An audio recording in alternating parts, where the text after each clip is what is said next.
মর্যাদা পুরুষোত্তমকে রামচন্দ্র, ভগবান শ্রী রামচন্দ্র।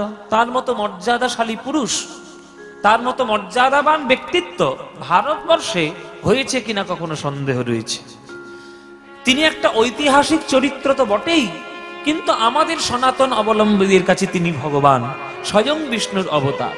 সেটা যারা মানবে না তাদের ক্ষেত্রে আমার কিছু বলার নেই, কারণ ব্যক্তিগত চিন্তা ভাবনা সম্পর্কে হস্তক্ষেপ করার অধিকার আমার দরকার নেই। দরকার আমার রামকে নিয়ে আপনি যদি রাজনীতি করতে চান খোলামেলাই করতে পারেন, কিন্তু রাম তো রাজনীতির কোনো চরিত্র নয়। রাম হচ্ছে মানবতা জাতির একটি চরিত্র। আপনি মানুষ কি করে হবেন, বাবাকে সম্মান কি করে করবেন, মাকে সম্মান কি করে করবেন, ভাইকে কেমন ভালোবাসবেন, স্ত্রীকে কেমন সম্মান করবেন, ভক্তদের কেমন সম্মান করবেন, নিচু জাত হলেও তারা আপনার কাছে কেমন সম্মান পাবে, এই প্রত্যেকটি মর্যাদাতে পরিপূর্ণ জীবন যার, তিনি হচ্ছেন ভগবান শ্রীরামচন্দ্র। তার মতো ব্যক্তিত্ব হয় না, তাই তাকে মর্যাদা পুরুষোত্তম রাম বলে। মায়েরা তোমরা জেনে নাও, যেটা তোমাদের জানা নেই বা জানার দরকার সেটা জেনে নাও। আমরা সবাই জানি যে কইকেয়ী রামকে 14 বছরের জন্য বনবাস দিয়েছিল, কিন্তু এটাও জেনে রাখুন রামকে কইকেয়ীর মতো কেউ ভালোবাসতে পারেনি। যখন নামকরণ হচ্ছে, রামচন্দ্রের নামকরণ, ভরতের নামকরণ, লক্ষ্মণের নামকরণ, যখন নামকরণ হচ্ছে তখন কৌশল্যার কোলে রাম আছে, কইকেয়ীর কিন্তু নজর নিজের ছেলের প্রতি নেই, রামের দিকে আছে। ওই যে রাম নামটা দিল, কইকেয়ীর মনে এত আনন্দিত হলো যে রামকে নিজের ছেলের থেকেও বেশি ভালোবাসে কইকেয়ী। তাহলে এখানে প্রশ্ন হবে যে কেন তাহলে এত ভালোবাসার মানুষকে ওই 14 বছরের জন্য বনবাস দিল? এটা তো হবেই, একটা কাহিনীতে কিছু যতক্ষণ না একটা টুইস্ট আসবে ততক্ষণ তো শিক্ষা হবে না। এইটাই তো কালের ফের। সব সময় সমান গতিতে জীবন যাবে হয় না, জীবনটা উথাল পাথাল নিয়েই জীবন। যেমন সারা দিন আপনি দিন পাবেন এইরকম কোথাও হয় না, সেটা হয়, কিন্তু দিনও যেমন হবে রাতও তেমন হবে। যেমন নরওয়েতে, আমাদের পৃথিবীতে নরওয়ে বলে একটা জায়গা আছে, ওখানে 6 মাস শুধু দিন হয়ে থাকে, আবার 6 মাস শুধু অন্ধকার হয়ে থাকে। তা 24 ঘন্টার মধ্যে না হলেও 6 মাস ধরে তো হবে। তেমন জীবনও এরকম কখনো সমান গতিতে যায় না, টাল মাটাল তো থাকবেই। তাই 14 বছরের জন্য বনবাসে পাঠিয়ে দিল। এবার 14 বছরের বনবাস করে আসার পর রামকে, রাম যখন সবাইকে প্রণাম করছে, ওই ছোটবেলারই নিয়মের মতো রাম আগে গিয়ে প্রণাম করেছিল কইকেয়ীকে। তখন কইকেয়ী কাঁদতে কাঁদতে বলেছিল, রাম তোর সৎ মা হয়ে নিজের ছেলের কল্যাণের জন্য আমি তোকে বনবাসে দিলাম, আর তুই আমার চরণে আগে প্রণাম করছিস, তুই কোন ধাতু দিয়ে গড়েছিস বাবা? তখন রামচন্দ্র একটা উত্তর দিয়েছিল, উত্তরটা আপনাদের জানার দরকার। রামচন্দ্র উত্তর দিচ্ছে কইকেয়ীকে, মাগো আমার যারা রয়েছে সকল অন্যান্য মা, তারা প্রত্যেককে আমার স্নেহে অন্ধ, স্নেহে অন্ধ বলে আমার কি করে মঙ্গল হয় এটা তারা বুঝতে পারেনি।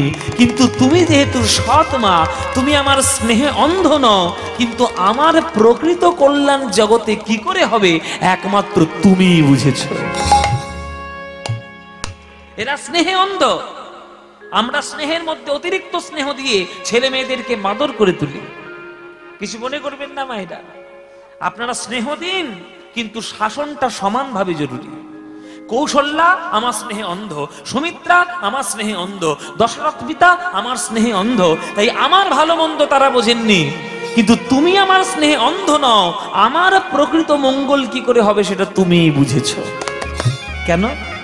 বলে তুমি যদি আমায় বনে না পাঠাতে, তাহলে আমি এত বছরের যে শিক্ষা ওইটা 14 বছরে সম্পূর্ণ করতে পারতাম না।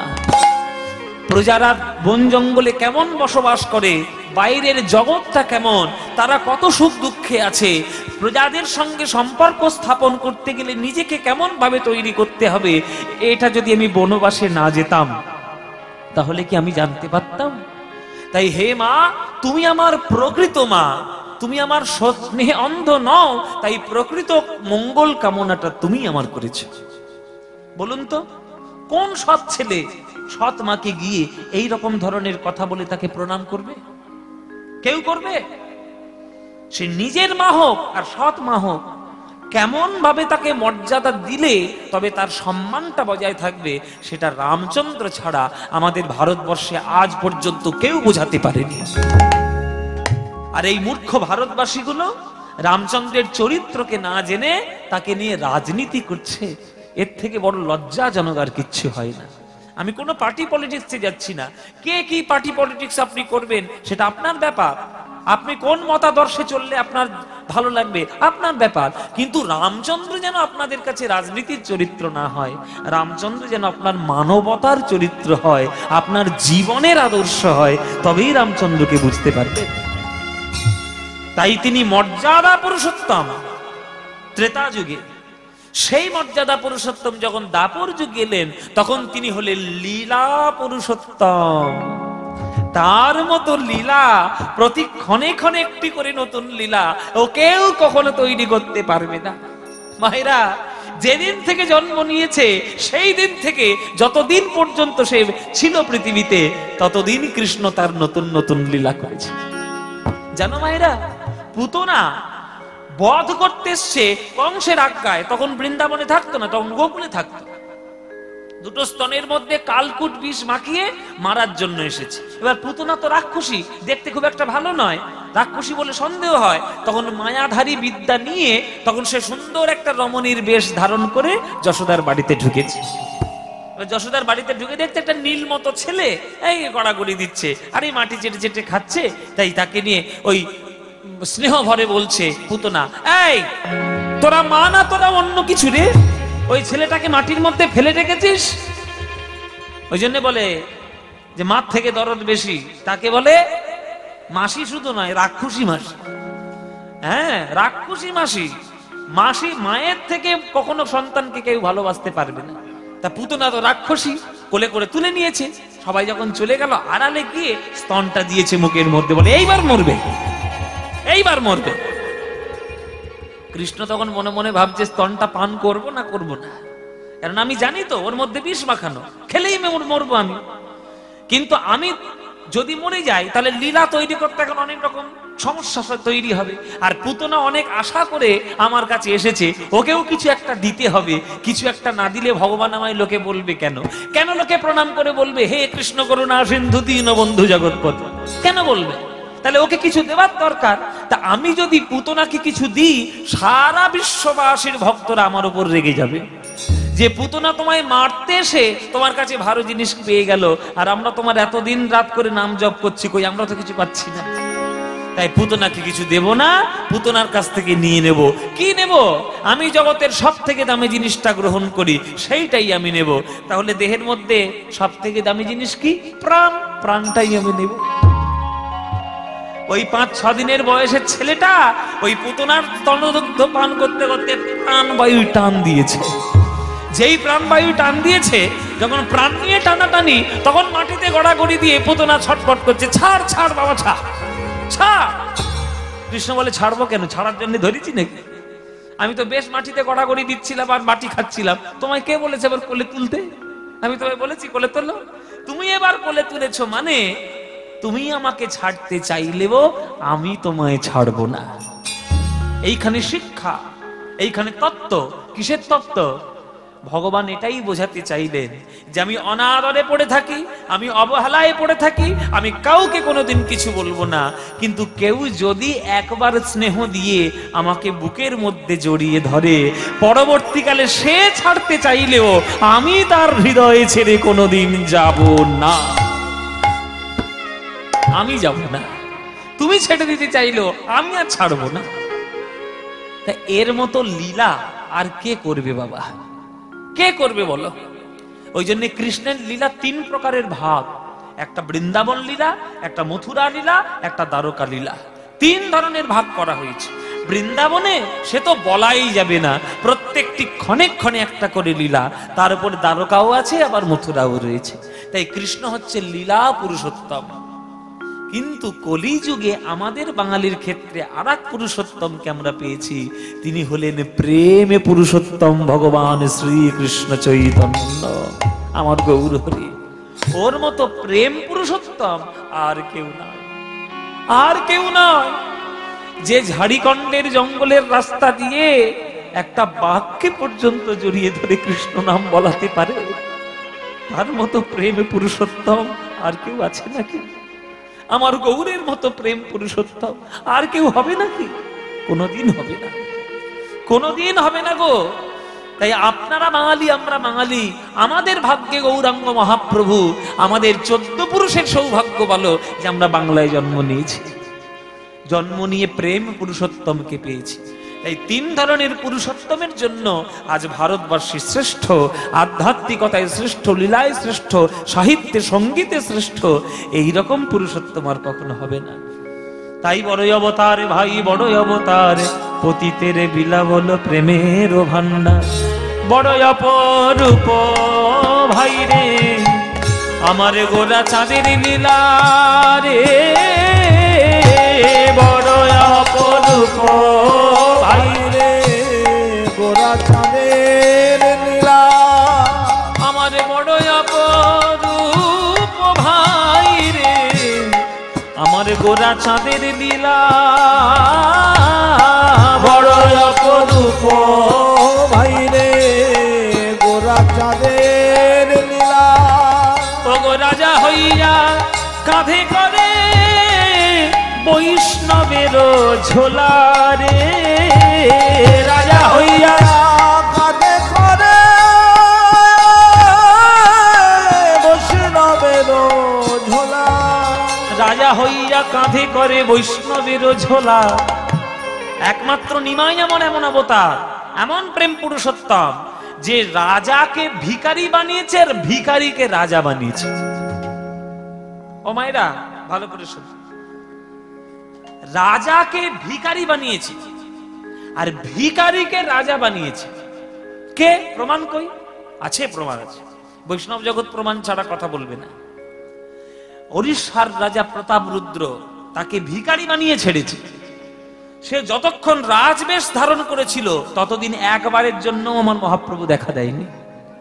যখনই সে বৈষ্ণবীয় বেশ ধারণ করে ভিখারির মতো ওই হাঁটুর উপর একখণ্ড কাপড়, দ্বাদশঙ্গ তিলক শোভিত, কপালে তুলসীর মালা, আর কপালে তিলক দিয়ে গলায় তুলসীর মালা দিয়ে যখন বৈষ্ণব বেশে এসে ওই রথের পরে ওই বাগানে এসে মহাপ্রভুর চরণ ধরার চেষ্টা করলো, তবে সে মহাপ্রভুর কৃপা পেল, তার আগে নয়। কেননা প্রতাপরুদ্র ভক্ত হতে পারেন, কিন্তু রাজা সে রাজসিক ভক্ত। তেল আর জল জীবনে মিশবে না, কেননা তেলের গুণগত বৈশিষ্ট্য, জলের গুণগত বৈশিষ্ট্য আলাদা।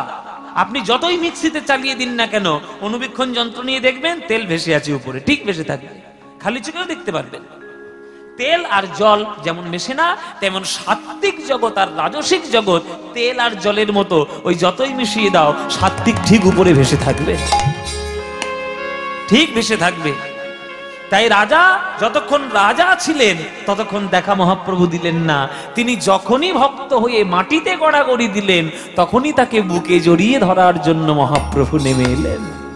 তাহলে রাজাকে ভিখারি করলেন, প্রমাণ পেয়ে গেলেন। এবার ভিখারিকে রাজা করেছে সে কে?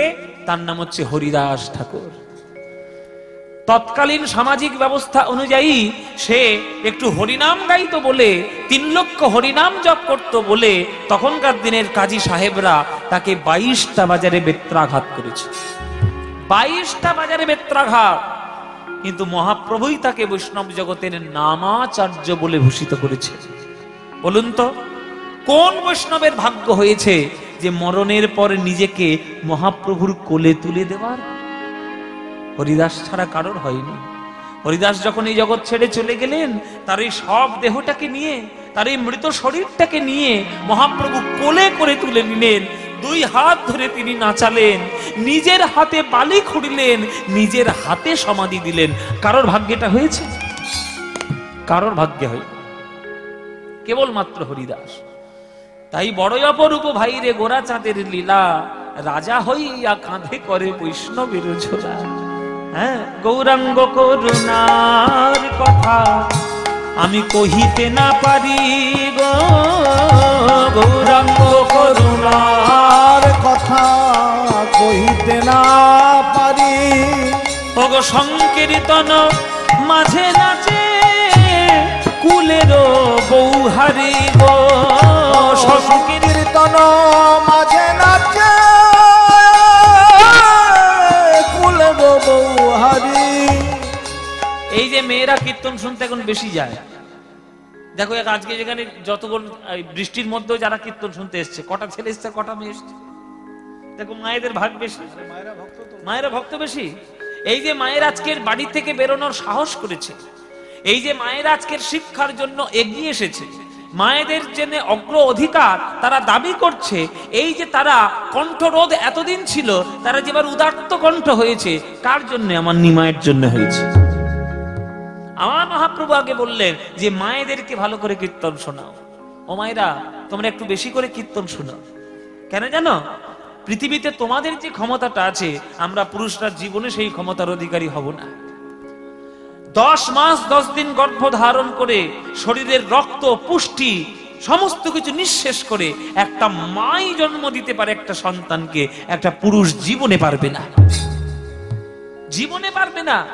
ওই যে নারীর টান, শত দুঃখ সহ্য করার পরেও তবুও মা হাসি মুখে থাকে, কেন? সন্তানের ওই মিষ্টি মুখটি দেখবে বলে। আর তোমাদের এই গর্ভ সন্তান, তারা যদি ভক্তে হতে পারে, তারা যদি ধ্রুব হতে পারে, তারা যদি প্রহ্লাদ হতে পারে, তারা যদি বিবেকানন্দ হতে পারে, তারা যদি রামকৃষ্ণ হতে পারে, তবেই তো তোমাদের গর্ভ সার্থক, তবেই তো তোমরা মাতৃজাতি সার্থক। বলো মায়েরা, তোমরা এখানে আজকে যারা গান শুনছো, অনেক বেশি লোকজন নেই, তোমরা যে কজন আছে আমাকে হাত তুলে বলো, আর বুকে হাত রেখে বলো, বলো তোমরা কার মা হলে খুশি হবে? তোমরা রাবণের মা হলে খুশি হবে, না রামের মা হলে খুশি হবে? হ্যাঁ, রামের মা। দুর্যোধনের মা হবে না অর্জুনের মা হবে? অর্জুনের মা। এটা কেন বলছি? কেননা আপনার সন্তান যখন আপনার নামটা গৌরবান্বিত করবে, তখন আপনার গর্ভ সার্থক হবে।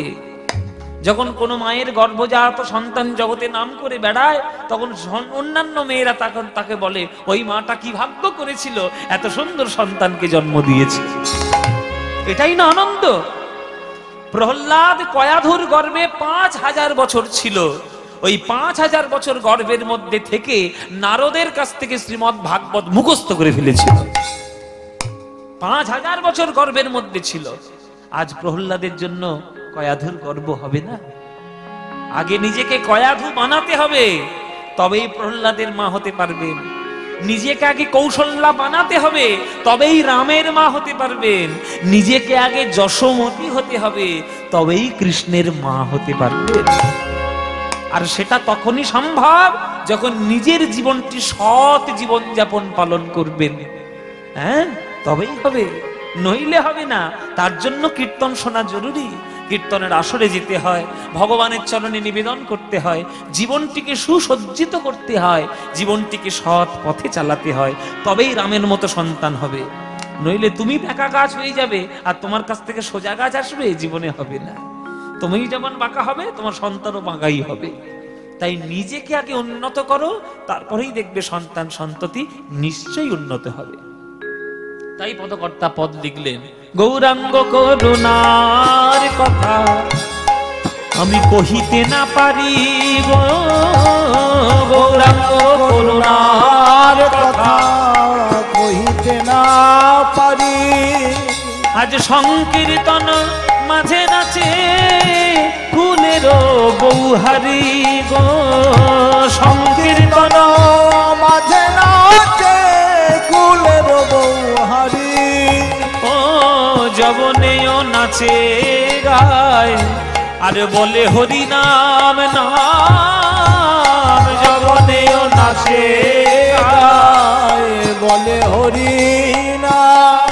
গো হেন অবতারে সে বঞ্চিত বলরাম, হেন অবতারে সে বঞ্চিত বলরাম। জাতের বিচার করো না, শোনো রে মানুষ ভাই, সবার উপরে মানুষ সত্য, তাহার উপরে নাই। এটা কার কথা? চণ্ডীদাসের কথা। শুনেছি তো অনেক দিন ধরে, কজন পালন করেছি। বড় বড় ভাষণ দেওয়ার জন্য কথাগুলো আমরা ব্যবহার করি, ওই রাজনৈতিক মঞ্চে, ভাষণের মঞ্চে, স্কুলের মঞ্চে, নানান রকম ওই ইন্সপিরেশনাল এই যে সব স্পিচ গুলো হয় সেইখানকার মঞ্চে। কই জীবনে তো পালন করিনি? পালন করেছি জীবনে। মানুষ হতে হয় আগে, আগে মানুষ হও, তারপরে যা হওয়ার হবে। তা চণ্ডীদাসের কথা শুনে তুমি চলবে না, তা তুমি মানুষ হবে কি করে? আগে তাদের কথাগুলো শুনে চলার চেষ্টা করো। নিজের মনটা কলুষিত মন, তুমি অন্যের মনকে সমালোচনা করার চেষ্টা করছো, ছাই হবে, জীবনে কিচ্ছু হবে না। আগে নিজে মানুষ হও। যবনেও নাচে গায় বলে হরিনাম। মহাপ্রভুর কীর্তন শুনে চাঁদ কাজী পর্যন্ত কীর্তন করেছে, নাসির মাহমুদ পদ লিখেছে, আকবর পদ লিখেছে। আর তারপরে আমাদের এই বর্ধমানের এক অপূর্ব কবি, তার নাম নজরুল ইসলাম, সেও গান লিখেছে। কে গান লেখেনি? তাহলে তারা যদি ভক্ত হতে পারে, তারা যদি মহাপ্রভুর প্রভাবে প্রভাবিত হতে পারে, আমাদের প্রভাবিত হতে ক্ষতি কি? কে বলেছে সব জাতের বিচার? তুমি মহাপ্রভুর নাম নিয়ে চলছো, অথচ তুমি জাতের বিচার করে নিয়ে চলছো। তাহলে তুমি মহাপ্রভুকে ছাই ভালোবাসো? আমার বাবাকে যদি আমি ভালোবাসি, সঠিক শ্রদ্ধা তখনই হবে আমার বাবা যেসব শিক্ষাগুলো দিয়েছে সেইগুলো জীবনে পালন করা।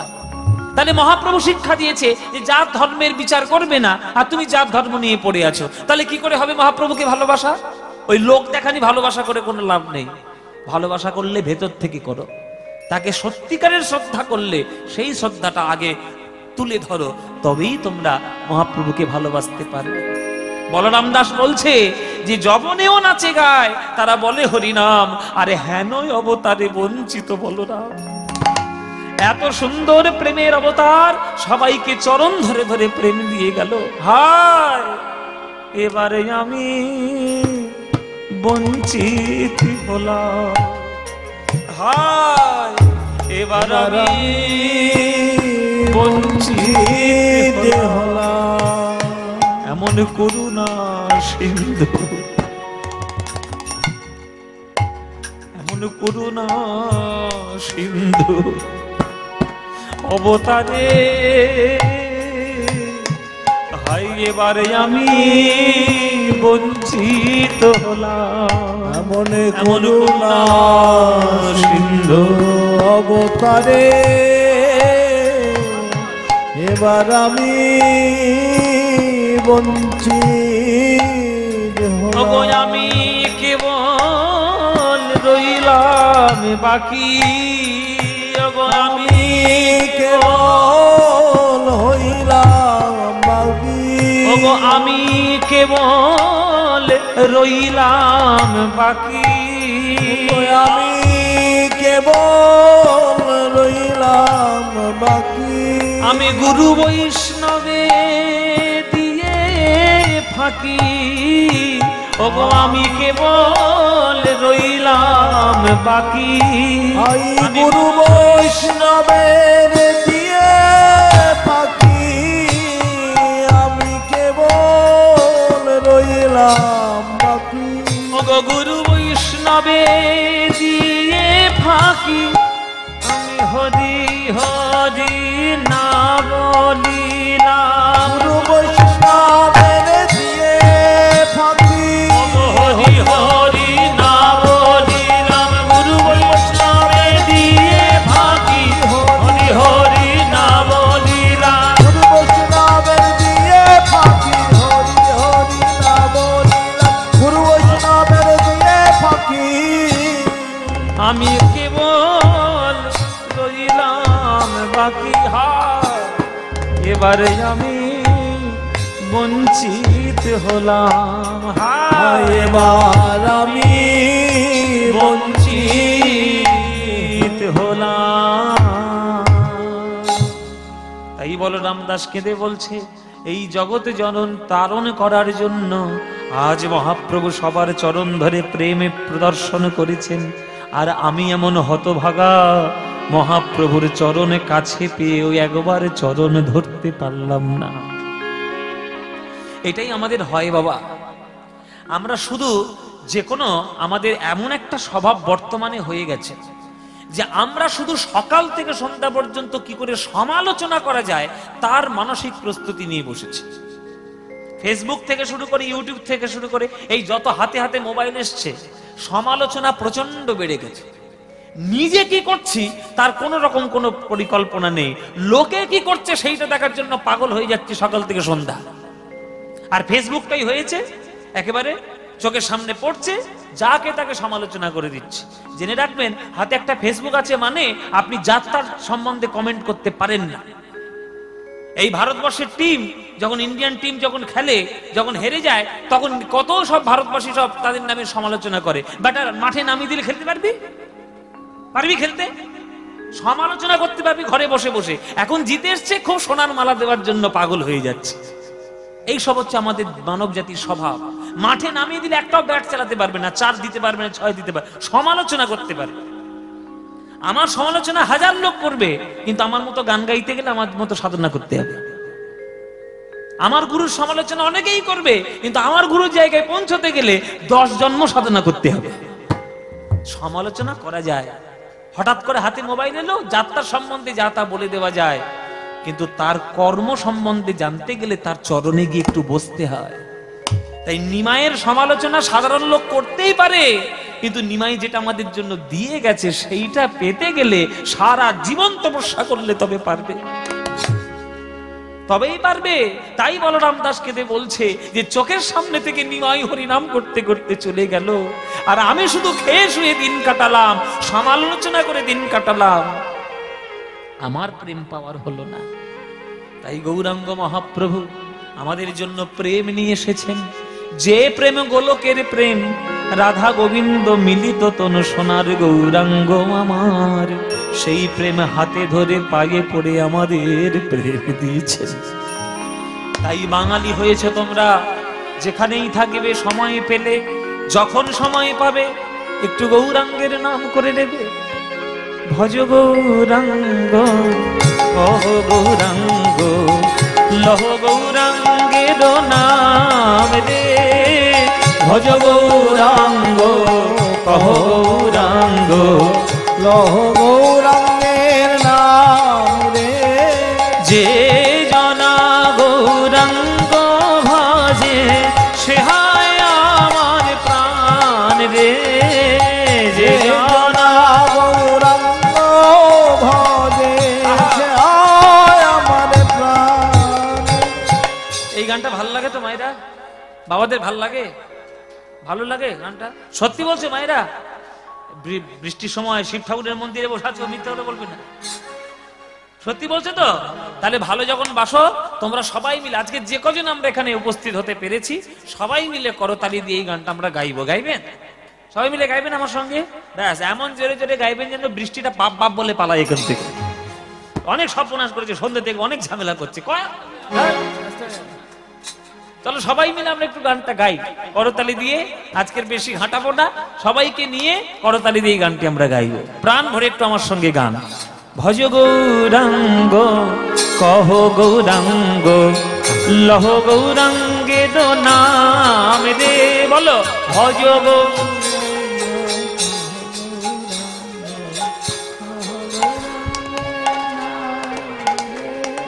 ভজ গৌরাঙ্গ কহ গৌরাঙ্গ, লহ গৌরাঙ্গের নাম রে। ভজ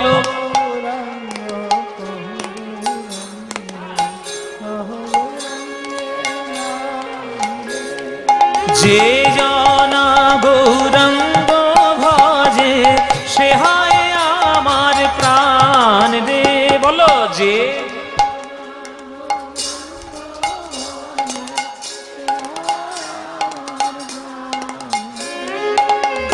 প্রভাত কালে হা গৌরাঙ্গ, যে বলে একবার রে।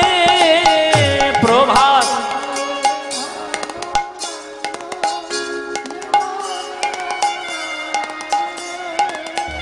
দিন গেলে হা গৌরাঙ্গ, যে বলে একবার রে। দিন গেলে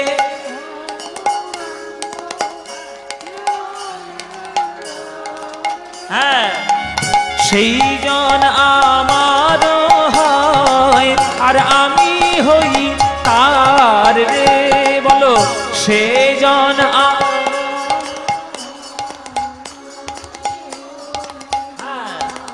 এবার হাত তুলে ভজ গৌরাঙ্গ গৌরাঙ্গ, লহ গৌরাঙ্গের নাম রে। ভজ গৌরাঙ্গ কহ গৌরাঙ্গ কহ গৌরাঙ্গের নাম রে।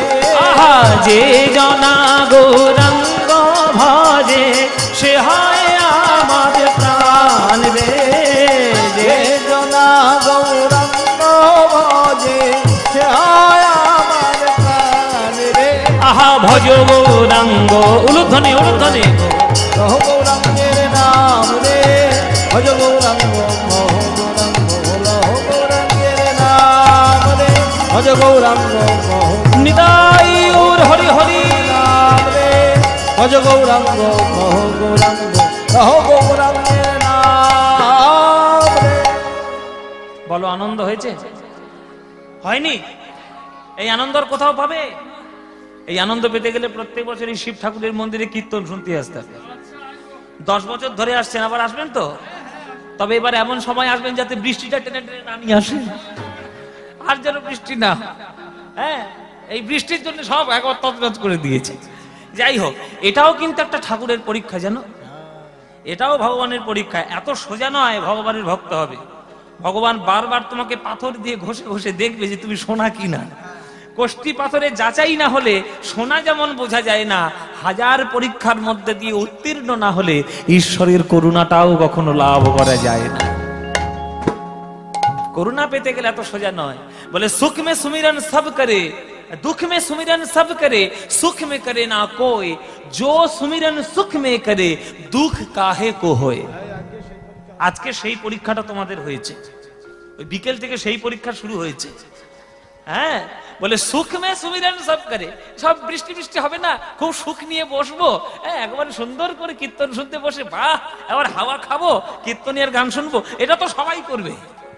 কিন্তু এই বৃষ্টি বাদলা সবকিছু পেরিয়ে, এইটা পেরিয়ে যে আসবে কীর্তন শুনতে, প্রকৃত সেই ভালোবাসবে ভগবানকে। এই ভালোবাসাটা বজায় রাখার চেষ্টা করুন। সেটা যতদিন পারবেন ততদিন দেখবেন আপনার হৃদয় আনন্দে প্রেমে ভরে উঠবে। আর কিচ্ছু দেখার দরকার নেই। তাই প্রেম ছাড়া ভগবানকে পাওয়ার রাস্তা নাই। সেই প্রেম এনেছে আমার গৌরাঙ্গ মহাপ্রভু, সেই প্রেম দিয়েছে আমার গৌরাঙ্গ মহাপ্রভু। সেই গৌরাঙ্গ মহাপ্রভুর লীলা আজকের আমরা আস্বাদন করতে বসেছি। মন দিয়ে শুনবেন, যতটুকু শুনবেন একটু মন দিয়ে শুনবেন। কীর্তন গান মানে মনোরঞ্জনের গান নয়, কীর্তন গান মানে হয় ভগবানের চরণে ভক্তি প্রকাশ করার গান। যে গানের মাধ্যমে ভগবানের প্রতি আপনার ভক্তি বৃদ্ধি হবে সেটাই কীর্তন গান। কীর্তন গান শুনলেন, ও দারুণ গান গেয়ে গেল, কি গান গাইলো, কোমর শুধু বাঁকিয়ে দিল, নাচ ভেঙে ফেললো। হ্যাঁ, কোমর বাঁকিয়ে দিল, ভেঙে ফেললো কোমর, কে আনিল রে, কোথায় ছিল রে, মধুমাখা কৃষ্ণ, নাম নাম নাম, ব্যাস। এটা মনোরঞ্জন হলো, কীর্তন হলো না। ওটা মনোরঞ্জন হলো, খুব চটকদারি হলো, খুব আসর জমে গেল, কিন্তু কীর্তন হলো না। কীর্তন হলে আপনি বসবেন, মন আপনার শান্ত হবে, এক একটি পদ শুনবেন, আপনার হৃদয়ে গোবিন্দের প্রতি প্রেম বাড়বে, তবেই না কীর্তন, তবেই না শ্রেষ্ঠ গান। কীর্তন গান মনোরঞ্জনের গান নয়, ভগবত চরণে ভক্তি প্রদর্শন করানোর গান। সেটা বাঙালিরা যতদিন না বুঝবে, বাঙালিদের ভাগ্য ততদিন হবে না। একটু বাঙালি হন মায়েরা, একটু বাঙালি হয়ে যান। বাঙালিরা এখন ধীরে ধীরে অন্যান্য কিছু হয়ে যাচ্ছে, কি হয়ে যাচ্ছে নিজেরাও জানে না। ওইটা হবেন না। সন্ধ্যেবেলায় রাস্তার মোড়ে গিয়ে মোমো না খেয়ে সন্ধ্যেবেলায় বাড়িতে বসে নারকেল মুড়ি খান, ওইটাই বাঙালিয়ানা। ওই বাঙালিয়ানা জাতিদের, এটা পলাশপুর, পলাশপুর না? আমার নাম নিয়ে বেশ মালা দিয়েছে গো, অনেকদিন পর পলাশপুরের মালা পেয়েছে। যাই হোক, জয় নিতাই গৌর হরি বল। একটু বাঙালি হয়ে যান, তবেই গৌরাঙ্গকে চিনতে পারবে। ওই বাঙালি ছেলেটা যে কি করেছে আমাদের জন্য তোমরা বুঝতেও পারছো না। তোমরা বুঝতে না পারলেও তোমাদের এই জেলার কবি, তোমাদের এই দেশের কবি, সে কিন্তু বুঝতে ছাড়েননি। তার নাম হচ্ছে কাজী নজরুল ইসলাম। নজরুল ইসলাম তিনি গৌরাঙ্গকে ভুলে যাননি। এই লাইনটা একটু দেখো তো, লুজ হচ্ছে এই কিবোর্ডটা।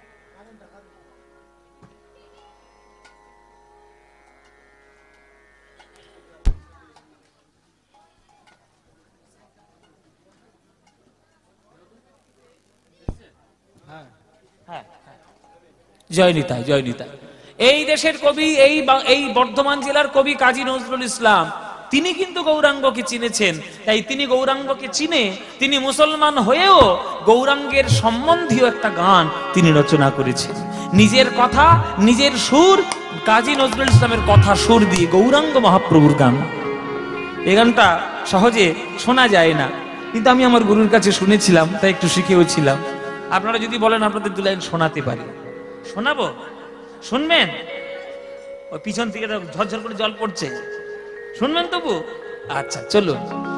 কাজী নজরুল ইসলামের লেখা, কাজী নজরুল ইসলামের সুর, গৌরাঙ্গ বিষয়ের গান, গৌরাঙ্গ মহাপ্রভুকে নিয়ে গান, অভূতপূর্ব রচনা, অপূর্ব রচনা। মোরা, একটু হাত জোড়ে করে বসবেন মায়েরা, খুব প্রিয় গান আমার। আর খুব কথাগুলো যদি শুনতে পারেন, আহা, একবারে কথাগুলো হিরে মণি মুক্তার থেকে কম কিছু নয়, কথাগুলো এত দামি।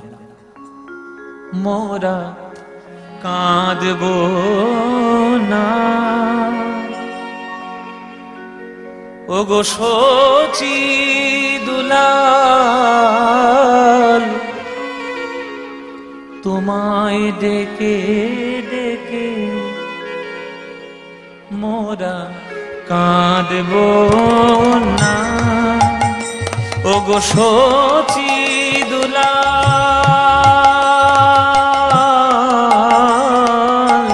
তোমায় ডেকে ডেকে তুমি গেছো চলে, তোমার প্রেম গিয়েছো রেখে, প্রিয় তুমি গেছো চলে, তোমার প্রেম গিয়েছো রেখে, তাই কাঁদবো না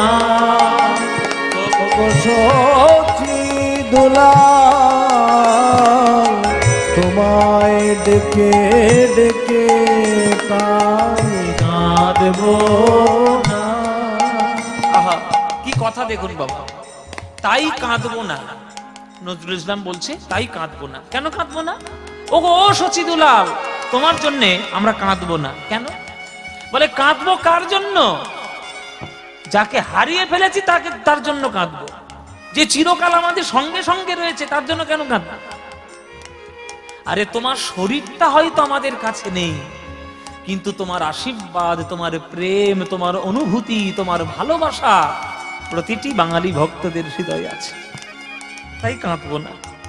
বলছে তুমি গেছো চলে, তোমার প্রেম গিয়েছো রেখে, প্রিয় তুমি গেছো চলে, তোমার প্রেম গিয়েছো রেখে, তাই কাঁদবো না।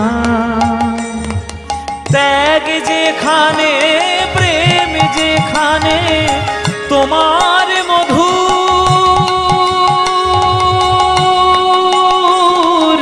রূপ সেখানে,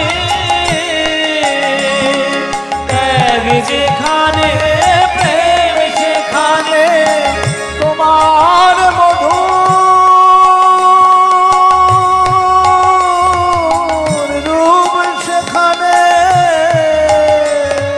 ত্যাগ যেখানে, প্রেম যেখানে, তোমার মধুর রূপ সেখানে।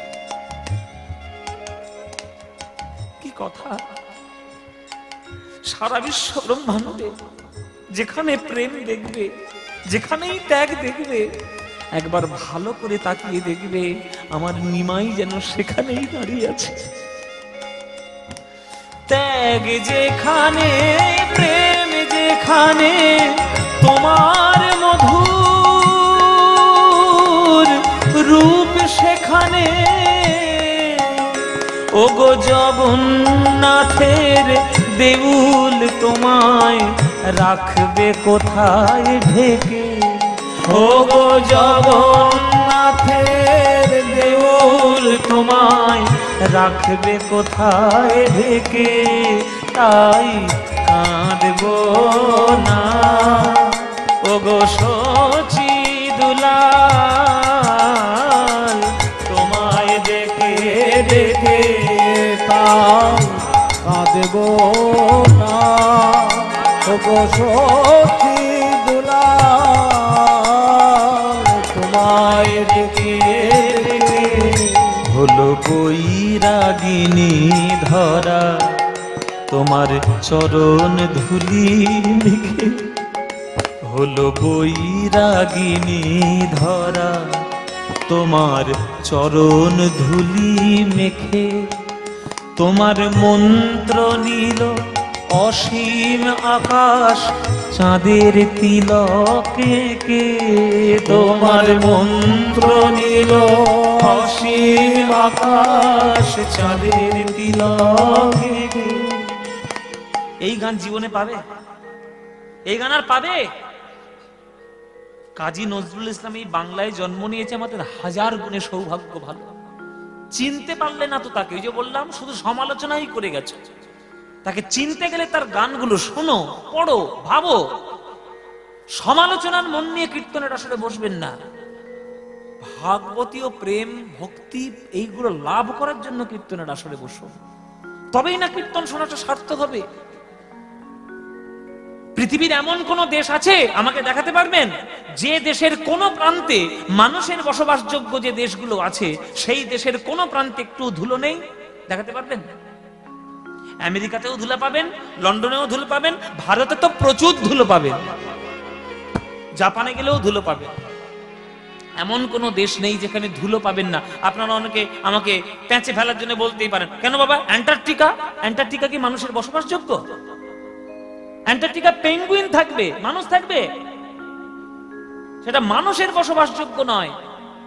মানুষের বসবাসযোগ্য যে দেশ আছে তার কোনো না কোনো প্রান্তে ধুলো আছেই আছে। তেমনি কাজী নজরুল ইসলাম বলছে পৃথিবীর যে কোনো প্রান্তে যে কোনো ধুলো থাকুক না কেন, সব জায়গায় জেনে রাখবে মহাপ্রভুর চরণ ধুলো যেন চারিদিকে ছড়ানো রয়েছে। মহাপ্রভুর চরণ ধুলো যেন পৃথিবীর প্রত্যেকটি কোণে ছড়ানো আছে। হলো বৈরাগিনী ধরা তোমার চরণ ধুলি মেখে, হলো বৈরাগিনী ধরা তোমার চরণ ধুলি মেখে, তোমার মন্ত্র নীল অসীম আকাশ চাঁদের তিলকে কে, তোমার মন্ত্র নীল অসীম আকাশ চাঁদের তিলকে কে, ওগো সুন্দর যা কিছু হেরি, ওগো রূপ সে শচী নন্দনেরি, সুন্দর যা কিছু হেরি, ওগো রূপ সে শচী নন্দনেরি। তোমার ডাক শুনি যে আজ হৃদয় পুরীর সাগর থেকে, তোমার ডাক শুনি যে আজ হৃদয় পুরীর সাগর থেকে, তাই কাঁদবো না ওগো শচী দুলাল, তোমায় ডেকে ডেকে কাঁদবো না ওগো সখী দুলাল, তোমায় ডেকে ডেকে। তুমি গেছো চলে তোমার প্রেম গিয়েছো রেখে, তাই কাঁদবো না, তাই কাঁদবো না, তাই কাঁদবো না।